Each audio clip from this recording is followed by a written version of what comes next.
প্রতিবেশী দেশ ভারতের সঙ্গে বাংলাদেশের সম্পর্ক কেমন হবে সে সম্পর্কে অন্তর্বর্তীকালীন সরকারের প্রধান উপদেষ্টা ডক্টর মোহাম্মদ ইউনূস বলেছেন, ভারতের সঙ্গে বাংলাদেশের সুসম্পর্ক দরকার, কিন্তু সে সম্পর্ক হবে ন্যায্যতা এবং সমতার ভিত্তিতে।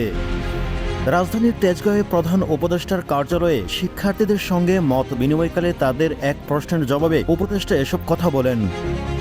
পরে ফরেন সার্ভিস একাডেমিতে আয়োজিত এক প্রেস ব্রিফিংয়ে প্রধান উপদেষ্টার বিশেষ সহকারী মাহফুজুল আলম সাংবাদিকদের এসব কথা জানান। ডক্টর মোহাম্মদ ইউনূস প্রতিবেশী দেশগুলোর সঙ্গে পারস্পরিক সমান সম্মান এবং ন্যায্যতার ভিত্তিতে সম্পর্ক এগিয়ে নেওয়ার ওপর গুরুত্ব আরোপ করেন।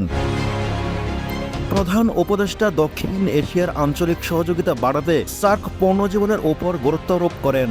টিম টিআরসি হৃদয়ে ধারণ করে বাংলাদেশ, দ্য রিয়েল কনসালটেশন, স্বচ্ছ ভ্যাট আইনে দক্ষ ন্যায্য ভ্যাট প্রদানে।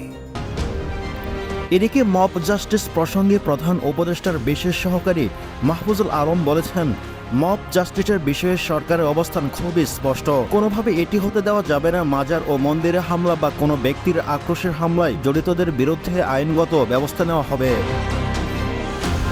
তিনি জানান, কেউ অপরাধ করে থাকলে আইন নিজের হাতে তুলে নেওয়ার সুযোগ নেই। স্বৈরাচার শেখ হাসিনা সরকারের দোসর হিসেবে যারা কাজ করছে, জনগণ তাদের বিচার করবে না, তাদের আইনের আওতায় সুপর্দ করতে হবে। কঠোর মানবাধিকার লঙ্ঘিত হোক সেটা আমরা চাই না।